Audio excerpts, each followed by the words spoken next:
जी भाई, तो सबसे पहले बात करते हैं पाकिस्तान बांग्लादेश की जो T20 सीरीज़ हो रही है उसके बारे में। 2 दिन के अंदर उन्होंने 2 मैचेस करा दिए। मेरे ख्याल में इनको चाहिए था कि 1 दिन के अंदर ही दोनों मैचेस करा देते, क्योंकि सीरीज़ का क्या फ़ायदा है इस तरह। तो भाई कोई तमीज़ तरीका होता है, कोई हाइप होती है, कोई मार्केटिंग होती है, पता नहीं कौन स्केजुलिंग करते हैं। 2 दिन के अंदर वो कर दिए, संडे को जो उन्होंने ऑफ रखा है उसके बाद मंडे को एक मैच होगा, वो भी अब डेड रबर होगा। तो यही होता है कि पहले 2 मैचेस जो होते हैं वही क्रूशल होते हैं एक 3 मैचेस की T20 सीरीज़ के अंदर, लेकिन वो उन्होंने बिल्कुल आगे पीछे कर दिए। ऐसा करते कि सुबह फजर के वक्त इनको बुलाते टीम्स को और तीनों मैचेस एक ही दिन में करा लेते। ये सबसे बेहतरीन स्केड्यूल होता। खैर अल्लाह का शुक्र है कि पाकिस्तान जो ये सीरीज़ जीत चुके हैं और पहले दोनों मैचेस जो हमने जीते। पहले वाले मैच के अंदर हम बहुत ही किल के हम तड़प रहे थे, लेकिन दूसरे मैच के अंदर हम फिर भी जीत गए, क्योंकि वही हुआ जिसका पहले भी डर था कि यहाँ की जो पिचेस हैं वो कोई अजीब मखलूक की पिचेस बनाई, पता नहीं कौन से एलियंस के लिए पिचेस बनाई जाती हैं। और फिर उसके बाद एक्सपेक्ट किया जाता है कि जो भी अवे टीम होती है वो पहले जो है इसके ऊपर ही कंफ्यूज होती रहेगी और हार जाएगी 1-2 मैचेस के अंदर। पहले मैच के अंदर भी बिल्कुल इसी तरह हो रहा था। कुछ पैचेस जो थे वो पिच के ऊपर ग्रीन के थे, जिसके ऊपर बॉल लगे ऐसे सीम शूम हो रही थी, पता नहीं किधर किधर निकल रही थी। और दूसरे जो पैचेस थे वो ऐसे थे कि बॉल ठप्पा खा के टखनों में लग रही है। मैं तो कहता हूँ बैटर जो होते हैं ना उनको बैट की बजाय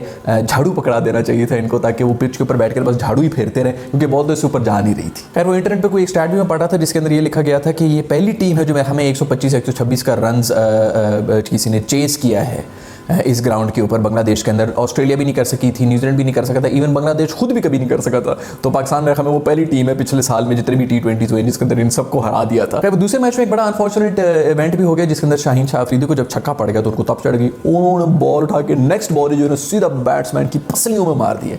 यार ये बहुत बदतमीजी वाली हरकत की तुमने। वैसे दोस्त थोड़ा सा अपने इमोशंस जो है ना उनको कंट्रोल में रखना चाहिए। वैसे भी आप अभी यंग लड़के, मैंने वैसे नोट किया कि कभी कभी शाहीन शाह अफरीदी में ये हल्का सा आ जाता है, ये जो है ना इनके मेरे ख्याल में जो सुसर जी हैं उनकी तरफ से इनको थोड़े जीन्स में मिला है कि थोड़ा फिर जाते हैं। यही हरकतें जो हैं इनकी दिमाग का जिस तरह फिर जाना ये किसी ने टीम को भी बड़ा नुकसान कर सकती है। अच्छी बात सिर्फ ये है कि ये बॉलर हैं तो वो ऐसे मौके जो है थोड़े कम ही आते हैं। बैट्समैन अगर होते तो वही हाल होता जो होता रहा है इनके सुसर की वजह से हमारी टीम का।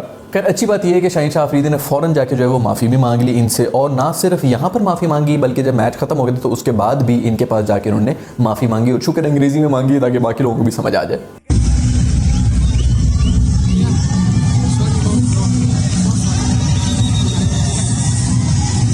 छक्के खाने की थोड़ी सी आदत डालो शाहीन बाबू। बॉलर है, बॉलर को भी पड़ता है छक्का, कोई बाहर छल्ली बेचने वाले को तो पड़ेगा नहीं। वैसे पता नहीं किस तरह पाकिस्तान की टीम ये मैच जीत गई, वरना मैं तो वही जिस तरह पिछली सीरीज हुई थी जो वर्ल्ड कप की हुई थी उसमें हम कहते थे ना कि टॉस के ऊपर ही मैच दे दिया करो, उस तरह बांग्लादेश के अंदर तो किसी टीम को बुलाया ही ना करो। बस जो भी अवे टीम है उनको वहीं से प्रेस कॉन्फ्रेंस में बैठा दिया करो कि हारने के बाद कैसा फील कर रहे हैं, और बस बंगालियों को आप ट्रॉफी दे दिया करें, क्योंकि सारी कंडीशन इन्हीं को सूट कर रही होती है। पता नहीं इससे क्या फ़ायदा हो रहा है बांग्लादेश क्रिकेट को। लेकिन सबसे जो ह्यूज शाउट आउट है ना वो तो मेरे ये जो बांग्लादेशी कमेंटेटर्स हैं ना उनके लिए। इतनी बाइस्ड कमेंट्री यार मैंने कभी मेरे ख्याल में लाइफ में नहीं सुनी होगी। मैं टीवी जो है उसको म्यूट पे करके देख रहा हूँ क्योंकि मेरे से बर्दाश्त ही नहीं हो रहा। मेरी नाक से नक्सीर तो नॉर्मली फूट जाती है, मेरे कानों से भी खून निकलना शुरू हो गए। तो प्रोफेशनलिज्म नाम की भी कोई चीज़ होती है यार। आप लोग जो है कमेंट्री कर रहे हैं, आपको अपनी लिविंग रूम में तो बैठे भी नहीं है कि आप ऐसे नारे लगा रहे हैं करते हुए, पता नहीं कुछ हो भी रहा, वो बॉल को कनेक्ट ही करते व्हाट शॉट आगे जो है वो सिंगल भी नहीं बन रहा होता।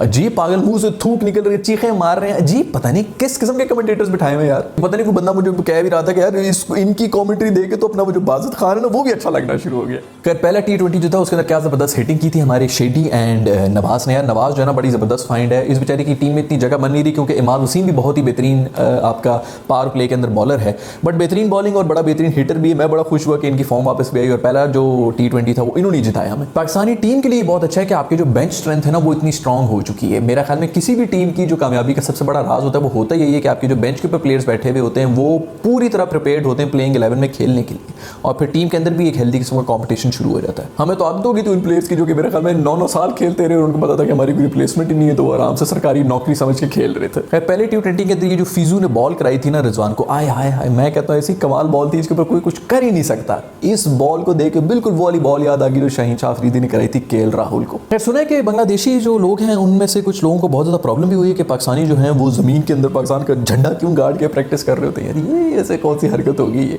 अगर आपने पाकिस्तान की टीम को बुलाया है तो आप एक्सपेक्ट क्या कर रहे हैं। कल को आप लोग ये भी कहेंगे कि इनकी जो किट्स हैं वो ग्रीन नहीं होनी चाहिए, उसके ऊपर कहीं चांद सितारा नहीं होना चाहिए, इनको पिंक बारबी डॉल बना के भेजो हमारे सामने, इनका झंडा नहीं आना चाहिए ग्राउंड के अंदर। भाई तमाशाई झंडे लेके ग्राउंड के अंदर आए हुए होते हैं, मुंह के ऊपर पेंट कर रहे होते हैं पाकिस्तान के झंडे, ये पता नहीं अजीब किस्म की कोई लॉजिक होगी। खैर अच्छे और बुरे लोग हर जगह पर होते हैं। बहुत से ऐसे लोग भी हैं जिन्होंने पाकिस्तान को बहुत ज़्यादा सपोर्ट किया बांग्लादेश के अंदर। उनकी जो टीम की हमारी बस आया करती थी तो सड़क के साइड पर खड़े होकर उनके ऊपर जो है वो टाटा कर रहे थे, लांते नहीं भेज रही है, टाटा कर रहे हैं। उसके अलावा क्राउड के अंदर भी मैंने नोट किया कि बहुत ज़्यादा पाकिस्तान को चीयरिंग भी हो हो रही होती थी। मेरे तो नहीं ख्याल कि इतने पाकिस्तानी यहाँ से गए होंगे मैच देखने के लिए, बट बहुत से ऐसे छक्के चौके आउट होते थे जिसके अंदर एक डिसेंट अमाउंट ऑफ क्राउड था जो कि पाकिस्तानियों को भी चीयर करता था। और ये बहुत से लोग जो हैं सीरीज़ हारने के बाद इनके तासुरात सुने आप। পাকিস্তান বাংলাদেশ দুটোটা একই দেশ, দুজন ভাই ভাই, যে হারুক জিতুক আমাদের কোনো সমস্যা নেই। আমাদের দেশ পাকিস্তান হিসেবে দুর্ভাগ্যভাবে আমাদের পাকিস্তান জিতছে, আমার অনেক ভালো লাগছে, আমি পাকিস্তান সাপোর্ট করি, আমি কিন্তু বাংলাদেশি।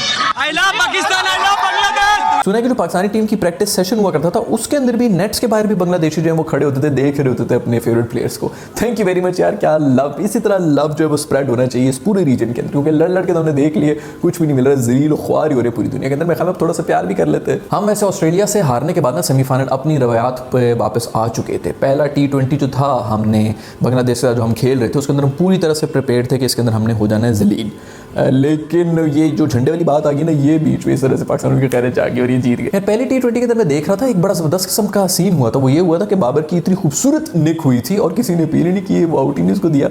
और उससे पहले कोई 1000 मेरे ख्याल में वाइड बॉल हुई थी जिसके ऊपर हर वाइड बॉल के ऊपर हर बॉलर और कीपर ने ये यकजान होकर अपीलें की थी कि आउट है आउट है आउट है, ताकि वाइड ना मिले। और जब आउट हुआ तो किसी ने अपील नहीं की। खैर एक मलिक साहब का भी रन आउट हुआ था, वो तो क्या ही रन आउट हुआ था जनाब, पिच के अंदर सोए हुए हैं। ये कोई 45 तो मेरे ख्याल में आपकी उम्र होगी, क्योंकि अगर आप वैसे 40+ है तो पाकिस्तान में तो वैसे ही आदत है छोटी उम्र लिखवाने का कागजों के अंदर। को 45-100 साल का आपके एक्सपीरियंस और भाई ये इस किस्म की आपकी मैच अवेयरनेस। खैर वो हमारे ऑस्ट्रेलियन कोच जो है हेडन, वो भी वापस चले गए, लेकिन वहाँ से जाके भी पाकिस्तान को देखो खुश करना है ना, तो बस सिर्फ एक काम करना है, वो ये करना है कि दिल दिल पाकिस्तान गा लें, या फिर कोई भी जो है ना देसी लैंग्वेज में कोई भी बात करने लोग जो डुल जाएंगे, पागल हो जाएंगे पाकिस्तानी। तो उन्होंने भी ट्वीट कर लिया, खैर वेरी स्वीट ऑफ हिम, उन्होंने कहा कि जी मेरा दिल जो है वो पाकिस्तानियों के साथ है, मैं लेकिन ऑस्ट्रेलिया में हूँ।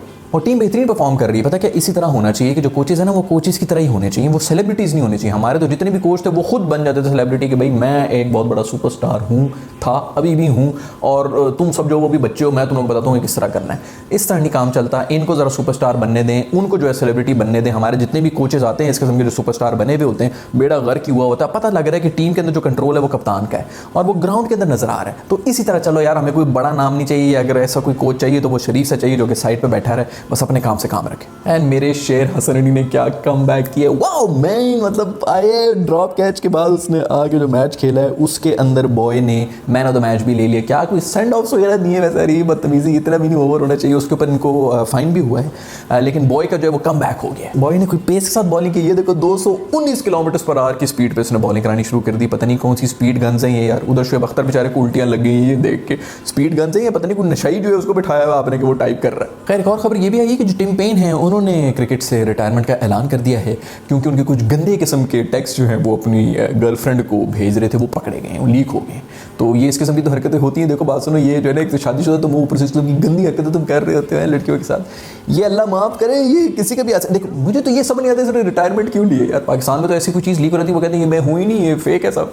और लियावत लोगों की वीडियोस लीक हो रही थी, वो कहते हैं ये मैं हुई नहीं, मेरी शक्ल जोड़ के किसी और के ऊपर लगा दी गई। ये गोरे जना बहुत ही बेवकूफ़ लोग हैं। हम तो सिर्फ वेट कर रहे होते हैं कि 2-1 हफ्ते जो है वो चुप हो जाओ, इसके ऊपर कोई बयान ही ना दो, 2 हफ्ते के बाद कोई नया स्कैंडल आ जाएगा तो लोग सब भूल जाएंगे इसके बारे में। ये ऑस्ट्रेलियंस भी जो है इनकी भी कॉन्ट्रोवर्सी खत्म ही नहीं होती, हर 3-4 महीने के बाद कोई नया एक शोशा छोड़ देते हैं। भी ऐशा जारी उससे पहले टीम पे उनका कप्तान है, वो साहब भी चले गए हैं, लेकिन हमें टीम का हिस्सा तो वो हैं। वैसे और आप एक्सपेक्ट भी क्या कर सकते हैं, जूतों से बियर पीने वाली कौम जो है तो वो उनके साथ यही होना है। खैर जो डिविलियर्स है उसने भी अनाउंस कर लिया कि मैं जो है रिटायरमेंट कर रहा हूँ क्रिकेट से। तो यार वैसे तू क्रिकेट खेल ही कौन सी रहा था, तू IPL ही खेल रहा था, साल में 1-2 महीने काम कर रहा था, तो उसमें भी अच्छे पैसे बन रहे थे, तूने पता नहीं क्यों रिटायरमेंट ले लिए। वो इतने खुश थे, RCB है जो भी टीम के अंदर ये है वो तो बस पागल हुआ। कोहली तो कहता है मैंने इसके बगैर खेलना ही नहीं है, तो दोनों की यारी दोस्ती भी चल रही। करण अर्जुन बने हुए थे वहाँ के, तो पता नहीं क्यों उसने रिटायरमेंट ले ली, लेकिन यार क्या ज़बरदस्त प्लेयर था जब ये खेला था। वो गेल भी चला गया, वैसे गेल ने तो भी अनाउंस मेरा खाना कर दिया, ये कह दिया कि नहीं मैं तो वापस इधर ही हूँ, भाई तू यार चूस ले, तू सारा चूस ले, जब तक ये ड्रॉप नहीं होना शुरू हो गया ना इन लीग क्रिकेट से, इसने छोड़ना ही नहीं। अच्छी बात है यार, बनाओ पैसे बनाओ जब तक बन रहे हैं। बॉलीवुड में इतने एक्टर थे जो कि मेरे ख्याल में 60 की उम्र में जो है वैसी हरकतें कर रहे होते हैं, पागलों की तरह नाच रहे होते हैं, सिर्फ पैसा कमाना है उन्होंने। खैर दूसरी तरफ इंडिया और न्यूजीलैंड की भी सीरीज हुई है जो कि मैंने देखी है और मैं चाहूँगा कि उसके बारे में बात करूँ। पहला मैच जो फिर भी थोड़ा इंटरेस्टिंग हुआ था, उसके अंदर न्यूजीलैंड ने कुछ थोड़ी बहुत कम बैक कर लिया था, थोड़ी फाइट वगैरह भी की थी, लेकिन वो भी बहुत ही बीच में आके 3-4 ओवर उन्होंने कराए थे। दूसरे मैच में फिर जो है न्यूजीलैंड को उनकी औकात याद दिला दी गई है। इंडिया ने ऐसे लताड़ के मारा है, वो जो वहाँ पे वर्ल्ड कप के अंदर जो उनके ऊपर प्रेशर था उन्होंने बिल्कुल वापस उंडेल दिया है बेचारे न्यूजीलैंड के ऊपर। सारा गुस्सा उन्होंने न्यूजीलैंड के ऊपर ही गुजारा है। पहले ही बेचारे फाइनल हार के आए हुए हैं, ऊपर से हमसे भी हार गए थे, यहाँ से भी जलील होके गए। मैं तो कहता हूँ इनको और जलील होना चाहिए। बल्कि ये मुझे बताओ कि इनको हमारी तरफ से क्यों नहीं कोई ईमेल जा रही है, यहाँ से कोई बंदा बैठ जाए, बशीर ईमेल कर दे, इनको भी डराए वहाँ से, बल्कि डर रहे उनके ऊपर हारते भी नहीं और डर डर के हारते रहे। ये बंदा भी जो है वो ग्राउंड के अंदर घुस गया था, इसने आके जो है वो कोहली साहब के चरण छूने की कोशिश की और फिर उनसे ये भी पूछा कि क्या यहीं पर वो शाहीन शाह अफरीदी ने बॉल मारी थी। खैर क्योंकि बड़ा ही जबरदस्त किस्म के वन साइडेड मैचेस हो रहे हैं, मैं तो देख रहा था कि कुछ थोड़ा इंटरेस्ट हो जाएगा। इंडिया को इंडिया के अंदर हराना बहुत ही मुश्किल है वैसे भी, पता नहीं न्यूजीलैंड जो है वो भी नॉकआउट्स में आके कुछ बन जाता है अचानक जो है एक बीच में, वो भी मैंने बताया था ना बिरयानी के अंदर इलायची की तरह होती है, बस आके जो है सारी मजेदार जो टीम्स होती है उनको नॉकआउट कर देती है और फाइनल में आके गांधी करना होता है। तो खैर जो भी हो बड़ा बुरा हो रहा है बेचारों के साथ। ये वैसे जो पांट है या पैंट जो भी नाम है इनका भाई का, ये इनकी जर्सी को क्या हुआ है कि अपने बड़े भाई की पहन के आए हैं। खैर बॉय ने बड़ी कोई हिटिंग शिटिंग की है, पहले मैच के अंदर भी चौका मार के उन्होंने मैच खत्म किया था और दूसरे मैच के अंदर भी छक्का मार के उन्होंने मैच को जो खत्म किया था, स्टाइल के साथ वो फिनिश करना शुरू हो चुके हैं। अश्विन भी बेहतरीन किस्म की परफॉर्मेंस दिखा रहा है। मुझे तो बस ये समझ नहीं आती कि अश्विन को टीम से बाहर क्यों रखा जाता है, इसकी जगह क्यों नहीं बनती टीम के अंदर जो इसको फाइट करना पड़ता है दोबारा अंदर आने के लिए। मुझे नहीं पता कि क्या पॉलिटिक्स चल रही है, अगर कोई लोग जानते हैं तो कमेंट्स के अंदर मुझे जरूर बताएं कि इनकी आपस में क्या पॉलिटिक्स चल रही है।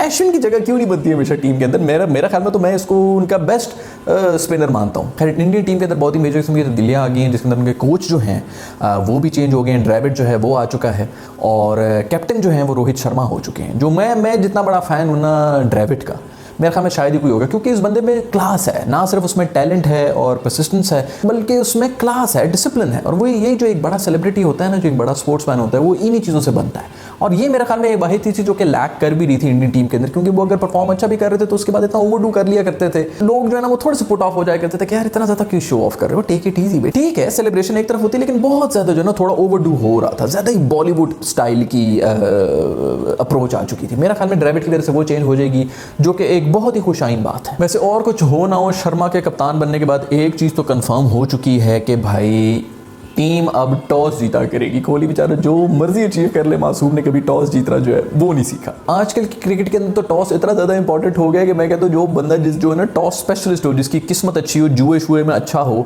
उसी को बस कप्तान बना देना चाहिए कि यार तू सिर्फ टॉस जीत के आया कर और कुछ मत जीता कर। है मुझे उम्मीद है कि आज की कॉमेडी की एपिसोड आपको जरूर पसंद आई होगी। अगर ऐसा है तो सब्सक्राइब को जरूर दबाएं, ताकि जो भी मैचेस होते हैं, जो भी सीरीज़ हो रही होती हैं क्रिकेट की दुनिया के अंदर, आपको उनके ऊपर क्रिकेट एंड कॉमेडी मिलाकर एक एनालिसिस जो है वो प्रेजेंट कर दिया जाए। I will see you in the next video. Bye.